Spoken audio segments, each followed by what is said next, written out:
What was it that got you into, or at least got you to the point of influence where you're like, I'm just going to go to the NASCAR Institute? I mean, I worked in warehouse stuff, and I was getting laid off left and right. So I figured, you know, might as well chase my dream while I can. If you're going to get laid off, you might as Yeah. well have fun doing it, right? And, you know, of course, when I went through school, I was part of the UMT program, Tell me what that is. it's like a club type deal where you go out and volunteer. And What does UMT stand for? Universal Motorsports Team. Okay. So, Okay. I was vice president of it. I was running for president, and then unfortunately, the guy that went in front of me got president because he went first. Mm-hmm. And he pretty much we basically said the same thing, but he got it. All right. So I clocked in like 972 hours of volunteer time. Yeah. Well, I mean, it taught you something, I bet. Yeah. Yeah, I know that. I know that feeling. And then when Dad passed away, in the middle of me going to school, I just quit racing altogether because he was the main reason why I went to the school, so I can actually be able to talk to him a little bit more about racing. So you went to school to kind of bond with your father. Yep. And did it work at first until he passed? Yeah. We were actually working together. Really? John Darby's team. John Darby was the head director of our NASCAR officials. Yeah. And he built his own shop. It was all like older Impalas, El Caminos. Yeah. And we were moving shops. We went from like a 5,000 square foot building to a 31,000. It's insane. So we were in the process of everything, and then May 5th, I got a call saying that my dad passed. May 23rd. May 16th. Jeez. See? It's crazy. It's the reaping of spring. Yep. Now, you didn't know he was going to die. It wasn't like he was sick for a long time.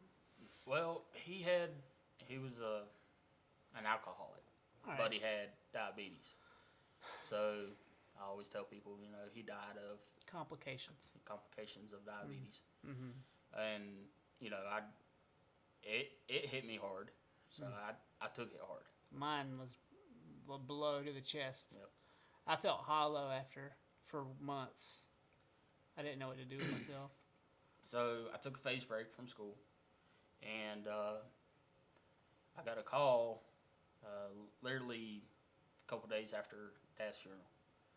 He said, guy on Mike Melvin, the one that was vice president of UMT. He goes, "Hey, I got a good deal for you. You want to go to Daytona?" I was like, "Sure, why not? I ain't got nothing else going on." Mm-hmm. He gives me a number to call. I called him, and it was for a chump car race. A what car race? Chump car. Chump car. What is chump car racing? So chump car is like that little neon out there. Oh yeah. You can take it, throw a roll cage in.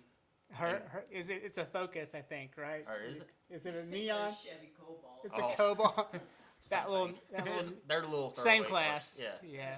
So you can throw a roll cage in, wear all the safety aspects, and go out and race for X amount of those are fun hours. to watch. I've seen those. And we had a 87 Celica GTS front wheel drive 1.8 or 1.5 liter.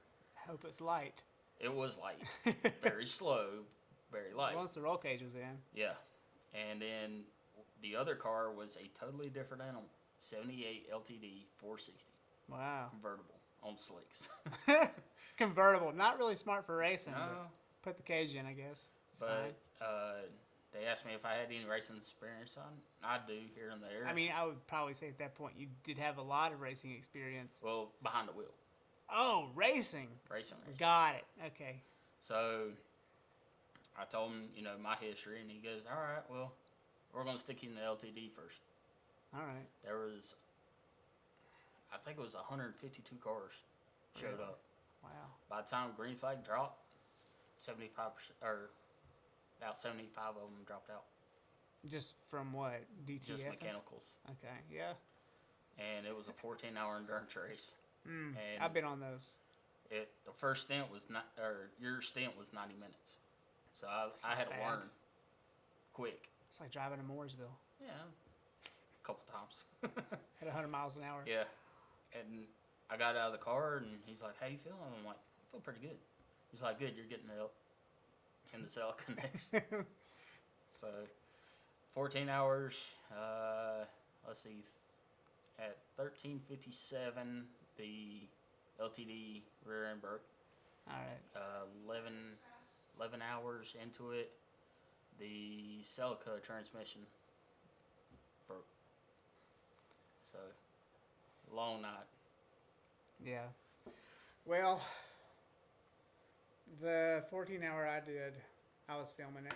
Mm-hmm. It went through the night, all through the night. I didn't really know how to film in the dark, you know. Yep. But it was that Nissan team, and they did pretty well. It was a really small race, nothing like what you were dealing with.